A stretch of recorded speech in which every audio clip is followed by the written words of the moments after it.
Welcome to Growing Younger Health and Fitness podcast designed for people over 40.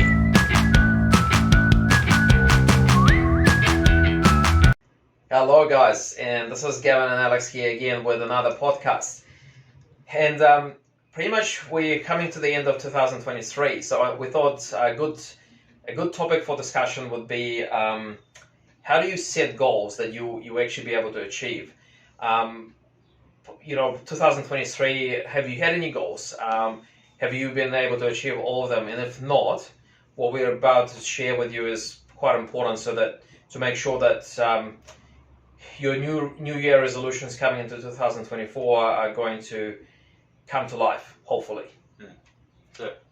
Cool. So we're going to go through 5 different strategies that you can use to make sure your goals actually do come true. Okay, so number 1 is having a big why. Why do you want to achieve this goal? Why is it important to you? What's the main motivation behind it? And the reason why having a why is actually so powerful and important is because, like most worthwhile goals, some days they're going to get stuff. Like you're going to come across obstacles. If it's fitness goals, then you might not feel like exercising. You might want to put it off and do it next week or next month. Now, if you have a powerful why, it will get you through those tough moments. Okay, so having a really powerful why, it will actually help you achieve those goals. Do you want to add something? Yeah. So like you got to have like a goal. It's got to be like a magnet, sort of pull you towards it as opposed to trying to push against it. And I got a really cool analogy that I like to share with our clients when that happens. So if you're gonna put this in your mind's eye, if you had a plank of wood, okay, laid it down on the floor, and I said, walk across there, I give you $50. You'll be across that plank of wood, and you'll be done. I give you $50.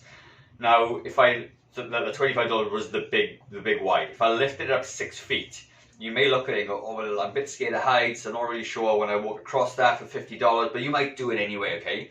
Then if I raised it between 2 buildings, you'd be like, no way, that $25 is not enough of a goal or a why for me to do that because the risk is so far I'd fall off, whatever else. Now, if you change the circumstances a little bit and say your child is now on the other side of that building and the building is on fire, your goal changes, the why is different, and therefore you would go across that regardless of how hard and scared and all those things that you were, because your child in the burning building is like a magnet pulling you there, you need to save them. So it's the same process you go to, but the outcome is different. So you've got to have a big why. And like if it's health and fitness related, it could be like, you've got high cholesterol, you don't want to have a stroke or a heart attack, or you want to, when you go on retirement, do big trail walks and do all those life experiences that you put to the end of your life in retirement. And they're the things you got to keep in the front of your mind, isn't it, to move forward? Because I want to lose 5 kilos. It's not a good enough goal, but I want to lose 5 kilos so that I'm light enough not to hurt my joints when I walk up Machu Picchu or something like that. Yeah. That's a much bigger reason. And if you can have that in your mind and read that every day and understand it, you'll be much more successful. Think of it like a magnet pulling you towards it. Very good analogy. So another strategy that you can use to try and make sure you actually achieve your goals is make sure the goal is yours. Make sure it's not your husband or wife that wants you to achieve it, because that does not work. We actually had a number of people who came to us and the wife brings along the husband and says, he needs to do this, right? And what happens at the end? Nothing. Like the person, if they don't want to do it, they're just not going to put enough effort to actually make it reality, right? So it's got to be your goal. It's not someone else's goal. You really want to achieve it, okay? This is one of the main criteria for setting your goals. No, you're right. Bang on, exactly. And it's like you can lead a horse to water and all that stuff, but like you have to want to do it. You can't just be forced by somebody else. Yeah. Cool. And another strategy would be to break down your goals. Essentially, write a bit of a plan. Okay, how are you going to achieve those goals? So, for example, you might want to lose whatever it is. It doesn't have to be weight loss, but let's say you want to lose 10 kilos, right? So writing a goal of losing 10 kilos is just first part. It's the big goal, okay? But how are you going to lose 10 kilos? So you need to write down your daily little goals, okay? So how do you lose 10 kilos? So maybe you you skip those snacks in the evening, right? Or maybe you go for that walk in the morning, first thing in the morning, or you go to the gym 3 times a week. Okay, what is your plan? And so that plan becomes your small daily goals, and you gotta tick them off. Okay, you've gotta do it, because if you only have the 10 kg weight loss goal, it's not enough quite often, because you need to follow a system, you need to follow a plan, okay? And the small goals is what gives you the daily plan that you, little by little, you're getting closer to your big goal. Exactly right. And like I said, the big goals are accumulation of the small things every day, isn't it? It's like, Yep. going to bed a half hour early so you can create time in the morning to walk. And as Alex said, or choose a low fat, low calorie option, wherever that is. But, it's got to be something you can do every single day. And like for me, like obviously everyone's sick of me talking about it at the moment. I do my little triathlon in February.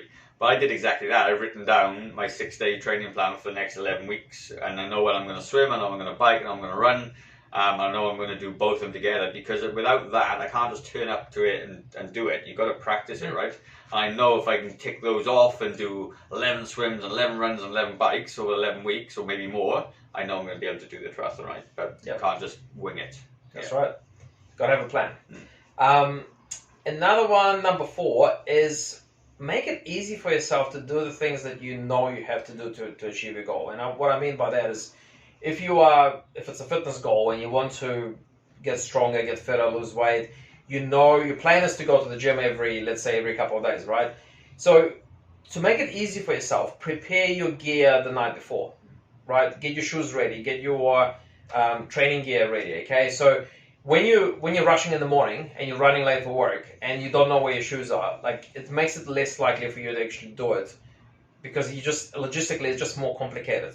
So do it, make it easier for yourself. Also, reward yourself. Like if you have been good going to the gym every couple of days for 2 weeks, give yourself a treat. Like, celebrate, right? Okay, so it's not just, we're all humans, we like to be rewarded. Okay, so make it as easy for yourself to comply and follow your plan as possible. Yeah, that's so important. It's like, patting the dog, and it doesn't have to be a treat with food or wines or beers. It could be stuff you like to do. So I don't know, if you like to sit in the spa or go for a massage, then do that, like, because it's important.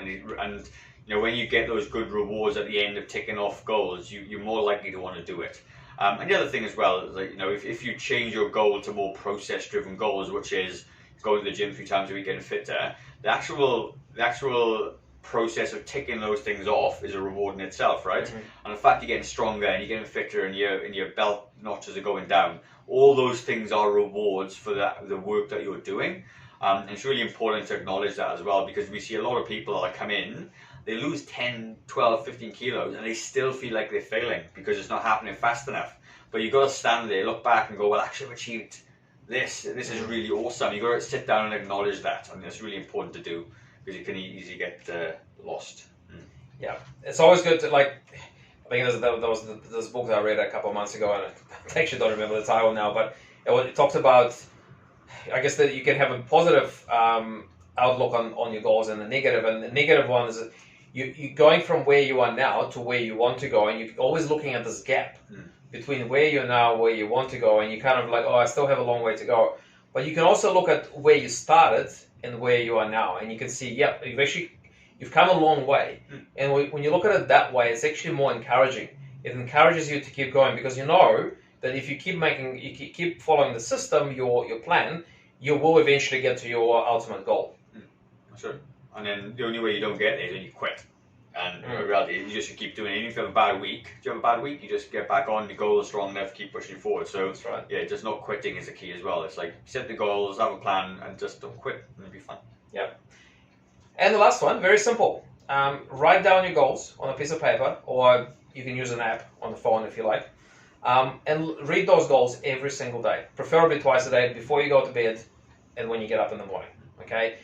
The way the human brain works, we get distracted too easily. Okay, so day-to-day life, especially now, Christmas is coming, things get busy, and we get carried away thinking about all the other things. Okay, so in order for your goal to be effective and for you to follow through, you gotta refresh your memory all the time. What is your goal? Keep reading it. If you tick off your goals every single day, there's plenty of research to say that people who who have their goals written down and read them regularly, number of times they're more likely to achieve those goals. It's very simple. It only takes 5 minutes a day. It really does make a difference. We track this stuff here as well. Like, we got clients that read the goals for 200 days on the trot. And when you look at their fitness goals and weight loss, there's always results, and it's always there because they do it. And people that don't read their goals and they forget, then obviously they don't do as well. And we see that it's very, very clear. And because your brain only works in one way, it only responds to the information you give it. So if you give it goal-driven information, your body and your mind will always look for opportunities to achieve the goal. That's what we do, right? Yep. Whereas if you sign up to a program and then you read your goals and all of a sudden you forget, because we do forget, then you're just not going to do it. But yeah, your brain responds pretty smartly when you read it. It's good. We did this exercise a few months ago. We kind of tried to figure out why is it that some people are actually a lot more successful at getting their results in the gym and others are not. And we tried to compare the two groups, the more successful ones and the not so successful ones. And the single main difference between them is the fact that the ones that are more successful, they read their goals daily. And they tick them off when we use a little phone app, right? So we can actually see it. So very powerful. Read your goals. That's it. It's very clear. It's good. Cool. All right. Speak to you next week. Yeah. See you soon, guys. Bye.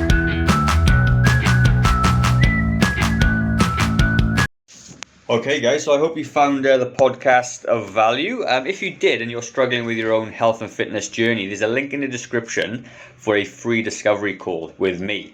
And that free discovery call, we're going to cover off a little bit about you, your history, your goals, what you want to achieve, and maybe we can help you or not with your own health and fitness goal. So if that does sound like something that you'd like to do, then click on the link in the description, and I look forward to chatting to you in the very near future. Have a good day, guys. Bye-bye.